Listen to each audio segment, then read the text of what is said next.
The Cyberpunk 2.0 update is here, and with that, it brings a lot of changes to how the game looks, how the game runs, and it also brings us to the forefront of DLSS 3.5, NVIDIA's latest technology that they want to be promoting for their cards. And NVIDIA provided us with pre-release access to Cyberpunk 2.0 as well as Phantom Liberty, which we did a new style of game review that you can check out right up there. But this video is going to be focused on how do cards perform in the new Cyberpunk 2.0 update. Is there any changes to CPU performance? Additionally, what does it look like if you try to run ray tracing overdrive on something like an RTX 3060? Because one of the newest changes that NVIDIA is bringing to DLSS 3.5 is the fact that it enables ray reconstruction, which in layman's terms, with the light bouncing around everywhere for ray tracing, instead of that process of figuring out what's ray traced and what's not being denoised manually, it's now done with AI and a supercomputer by NVIDIA, and then it's running locally on cards. So any RTX card can run ray reconstruction, but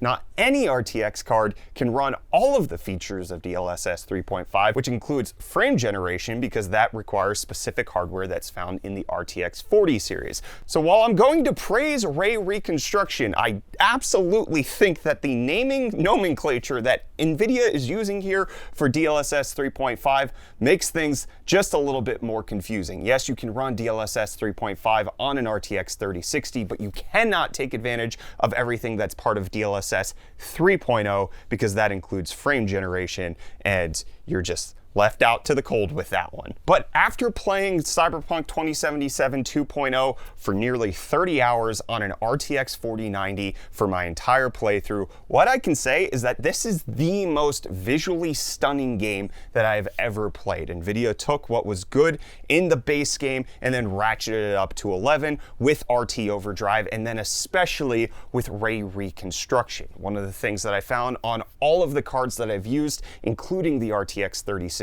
is that it takes the ray tracing that you find in RT overdrive, which looks impeccable because it's the first attempt at path tracing in a video game like this, and then it just clears up all of the reflections. It clears up a lot of the bloom and extra lighting issues that happen. NVIDIA's examples include things like making sure that the headlights on the cars in Cyberpunk are better positioned. But for me, most of the times I noticed it by looking in water or mirror reflections and just finding that everything is way more crisp with ray reconstruction on.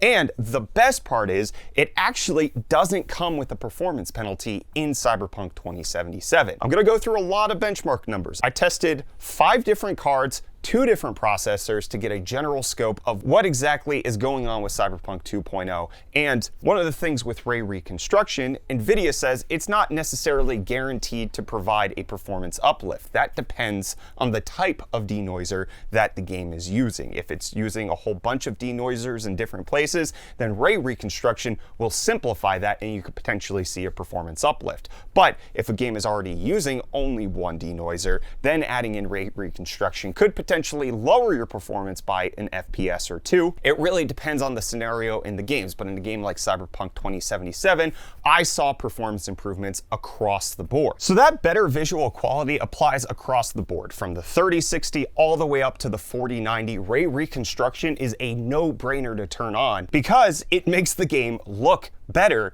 at faster FPS, which is the best scenario that you could possibly want. The only caveat to that is that you have to be running in RT overdrive. It does not work with any of the other ray tracing modes that are included in Cyberpunk 2077. So if you want to have the best looking gameplay you could possibly have, the RTX 4060 is only going to run at an average of 36 FPS on Cyberpunk 2.0, and that is with frame generation turned off, but RT overdrive turned on, ray reconstruction all turned on, which is roughly an 8 to 9% improvement over 1.6 with ray tracing overdrive turned on, which only averaged 33 FPS. But I do think that NVIDIA has continuously been tweaking frame gen behind the scenes, because what I noticed is that the input latency on frame gen in Cyberpunk 2077 on 2.0 is significantly reduced in a way that makes the game much more playable than it was on 1.6. Now, this is anecdotal. This is not input latency testing. Whatever official numbers NVIDIA is putting out there, I'm talking from personal experience. With my 4090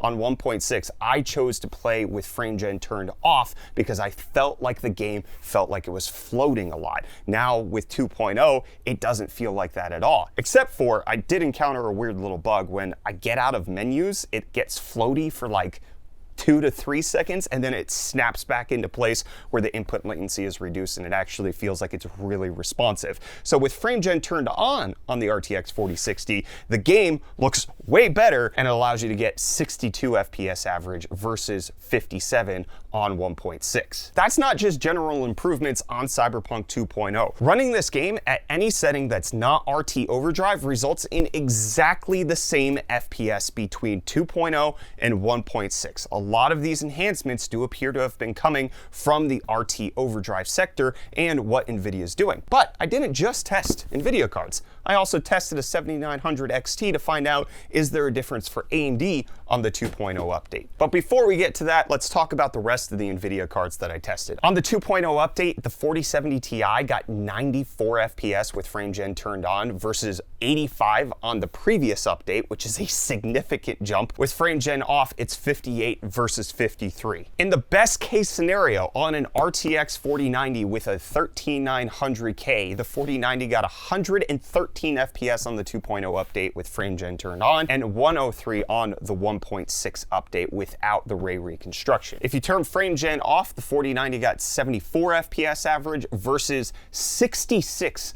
on the 1.6 update. So again, a major improvement. And then something like the 3060 actually goes from 25 FPS on the 1.6 update all the way up to 30 FPS on the 2.0 update with RT overdrive turned on at 1080p. It's not the fastest experience. You don't have frame gen as a crutch to actually get that FPS increase, but what you do have is 30 FPS average. It dips a little bit below that sometimes, but a solid 30 FPS is exactly what I get on a Steam Deck, but now I'm getting it with the maximum possible fidelity on an RTX 3060, which potentially means that people on the RTX 20 series might actually see some decent improvement here too. But this brings me to testing the AMD cards. Some of this performance uplift has nothing to do with ray reconstruction. So with the 4090, I tested with ray reconstruction on and ray reconstruction off, and I found that 2.0 is naturally still just faster,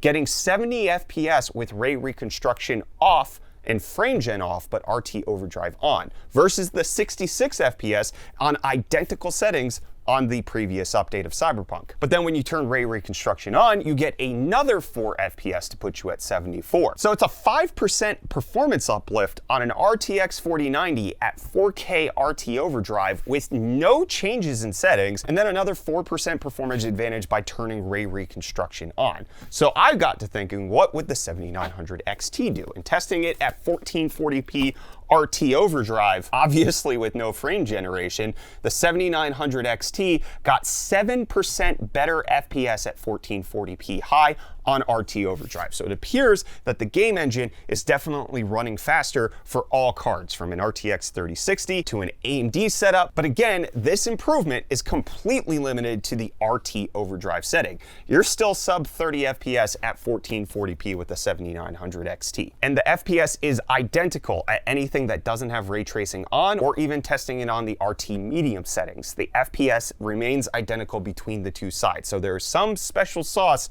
going on in the RT overdrive settings on 2.0 update, and then even further special sauce going on with the ray reconstruction that NVIDIA's added in DLSS 3.5. Now, before the 2.0 update came out, there was some talk, especially by the game devs, on the fact that this game might hit your CPU harder, and I did not find that to be the case in any of my testing. I tested on a 7600X with 4 of my cards, and then a 13900K with the 4090, and there was no difference in CPU power draw, there was no difference in CPU utilization. Everything looked nearly identical between the two updates, regardless of which CPU I was using, whether Team Red or Team Blue, whether it was a mid-gen CPU or a high-end CPU. There was no further utilization of the CPU at any of the settings that I was testing, with ray tracing on or ray tracing off. So if you want to have the best looking Cyberpunk experience, turning ray tracing overdrive on is definitely the way to go. Turning ray reconstruction on is an absolute no-brainer because you get better visual fidelity for no performance hit, and actually in the case of Cyberpunk, in all of my testing, there was performance gain to be had by turning ray reconstruction on. The only bummer is that this does not apply to any of the other easier to run settings. It's only on RT Overdrive where you're limiting your FPS, which NVIDIA on the 40 series compensates that with frame generation, but you don't get that with an RTX 3060. But one of the benefits of DLSS is that NVIDIA is training these models on their own supercomputer. So they have already identified different scenarios where the lighting could be improved. There's more optimizations to be done, and they're currently using DLSS to continuously train the models to see some future improvements down the line. So the 2.0 update does appear like, at the very worst, is exactly identical to the 1.6 if you're not trying to push it to its limits. But at the bleeding edge of technical demonstrations in a video game with RT Overdrive turned on, ray reconstruction turned on, the game runs faster, which is beautiful to see. And I'm glad that it runs faster, agnostic of whichever GPU manufacturer that you choose to go with. Now, a lot of you are probably asking why I didn't test certain CPUs or certain GPUs. That's simply because I don't have the resources to test anything that's not currently in my office, and this is what was available to me at the moment. 7600X, a 13900K, all of these GPUs, which I pulled from other builds in order to make sure that I could do this testing. But let me know what you think of the performance enhancements in Cyberpunk 2.0 down below in the comments. Again, thanks to NVIDIA for providing me the pre-release access to this new update, as well as Phantom Liberty. And don't forget to check out the first ever game review format that we did here on UFD Tech in yesterday's video, which you can check out right up there.